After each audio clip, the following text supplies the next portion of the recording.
चर्चा मैं राकेश अचल जी से ही शुरू करती हूँ कि अचल साहब, क्या जो राहुल गांधी का ये कहना है कि जो 56 इंच का सीना था वो अब पता नहीं कितना इंच का हो गया है, ये तो पता नहीं है, लेकिन जो एक मोदी नाम का गुब्बारा था वो अब फट गया है। और अब उस गुब्बारे से जब लोग भयभीत होते थे देखकर, उनको डर लगता था, तो क्या वो डर अब लोगों में खत्म होता हुआ नजर आ रहा है? धन्यवाद नीरू जी। देखिए, मोदी जी का जो डर है वो, उसको हम उर्दू में कहेंगे तो इकबाल की बात कर रहे हैं हम। उनका इकबाल कब हो गया? डर वर तो क्या, वो किसको क्या डरा पाएंगे। कोशिश उन्होंने की थी। मुझे याद आता है आज तक का एक जो इंडिया एनक्लेव होता है 2020 में शायद था या 21 में था, उसमें मोदी जी ने अपने साक्षात्कार में 7 तरह के डर दिखाए थे। और वो 7 तरह के डर बताए थे उन्होंने कि भाई देखिए, आतंकवादी मुझसे डरे तो अच्छा है, भ्रष्टाचारी मुझसे डरे तो अच्छा है, जनता को पीड़ित करने वाले डरे, ऐसे 9-8 डर उन्होंने दिखाए थे।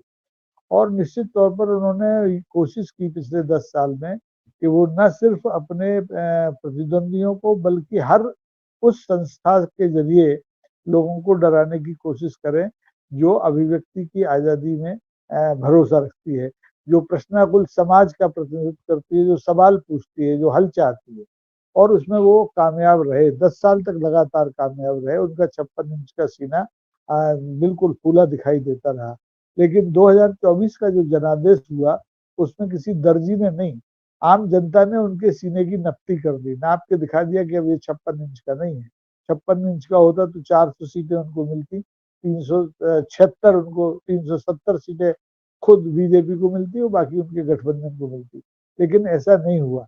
तो डर तो खत्म हो गया, डर भी खत्म हुआ और इकबाल भी खत्म हुआ। अगर ये नहीं होता तो अभी आप देखें 15 दिन पहले जो केंद्रीय मंत्रिमंडल बना है, उसमें भारतीय जनता पार्टी के मध्य प्रदेश से एक बहुत वरिष्ठ सांसद हैं, आदिवासी हैं, मंत्री भी रहे कैबिनेट में, वो फग्गन सिंह कुलस्ते।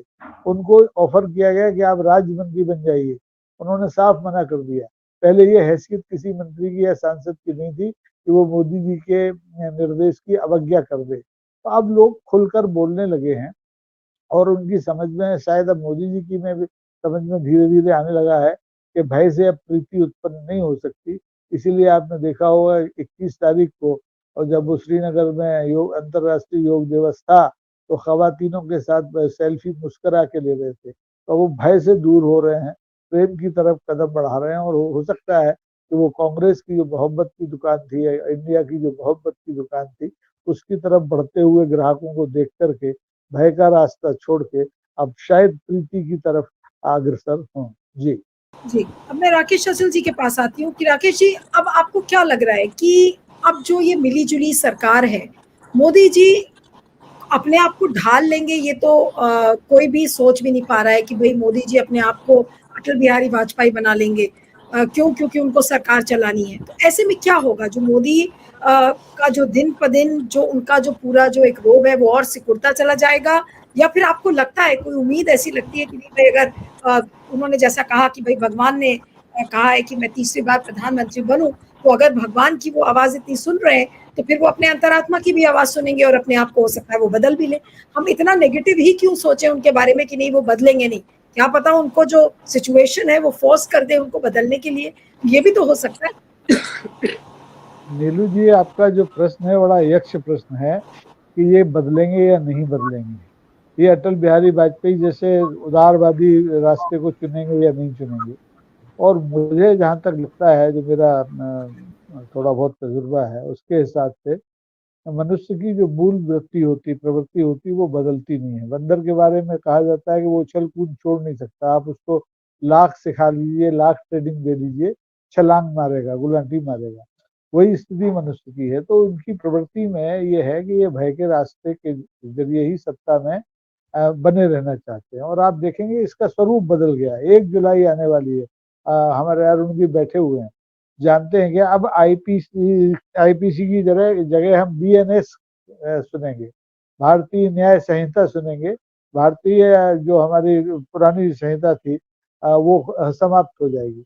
इस बदली हुई संहिता में क्या क्या बदल गया है, इसके बारे में जनता को पता नहीं है। इसके बारे में संसद को भी पता नहीं है, क्योंकि जब ये 3 कानून जो नए आईपीसी जो की जगह लाए जा रहे हैं, ये पारित किए गए संसद में, तो 150 सांसद सदन के बाहर थे, उन्हें निलंबित कर दिया गया था।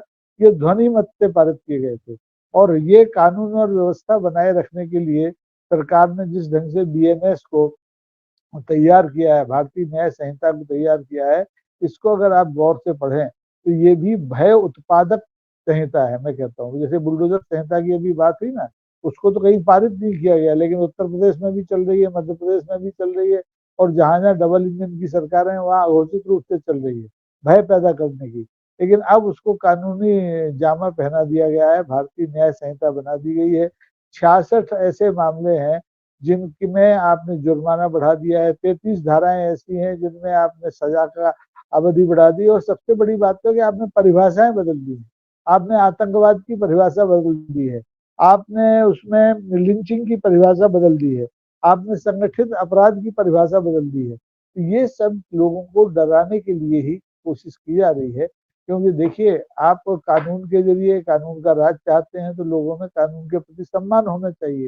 लेकिन आप जिस ढंग से कानून बना रहे हैं, संसद को धोखे में रखकर बना रहे हैं, माननीय जो सर्वोच्च न्यायालय है उसके संज्ञान में चीजें नहीं ला रहे हैं, उससे बातचीत भी कर रहे हैं, तो निश्चित तौर पर आप अपनी आदत से अभी बाज आने के लिए तैयार नहीं है। आप डरा कर ही भारत की जनता पर राज करना चाहते हैं।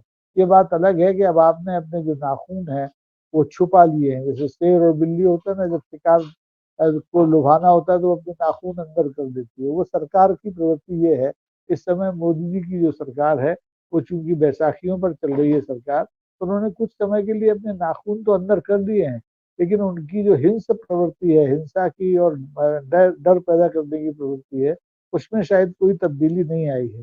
मुझे मुरारजी भाई याद आते हैं, मैं उन दिनों बिल्कुल नया छात्र था पत्रकारिता का। वो कहते थे, उनसे मैंने एक लंबा साक्षात्कार किया था, वो कहते थे कि देखिए, लोकतंत्र में सबसे पहली शर्त है कि लोग निडर हों, लोगों के मन से भय सत्ता का दूर हो जाए। और ये भय ही था कि इसकी वजह से 19 महीने तक इस देश में आपातकाल चला, और जब वो भय दूर हो गया तो आपातकाल भी हट गया, और जिस पार्टी ने आपातकाल लगाया था वो पार्टी भी सत्ता से हट गई। ये बात अलग है कि जनता ने उसको दोबारा मौका दिया। तो निडर जनता इस लोकतंत्र की पहली शर्त है, और आप इस पहली शर्त को ही बलाए ताक रखकर बैठे हुए हैं। आप सबको जनता को लगातार भयभीत करना चाहते हैं, बुलडोजर के जरिए भयभीत करना चाहते हैं, भारतीय न्याय संहिता के जरिए भयभीत करना चाहते हैं। तो आपकी नियति तो लगातार संदिग्ध रहेगी। तो इसलिए जनता को सावधान रहने की जरूरत है कि ये कहाँ आप पर वार करें, उसका आप कैसे बचाव कर सकते हैं। बचाव, ये देखिए, इस तरह के कानून जो जनता को भयभीत करते हैं, उससे बचाव की एक ही शर्त है, वो ये है कि आप ईमानदार रहें, और इस व्यवस्था में ईमानदार रहना सबसे बड़ा संकट है। और आने वाले दिनों में आप देखेंगे, ये 3 राज्यों के चुनाव जो विधानसभा के सिर पर है, ये निकल जाए, फिर आपको मोदी जी का जो मूल स्वरूप है वो फिर से सामने दिखाई दे सकता है। जी।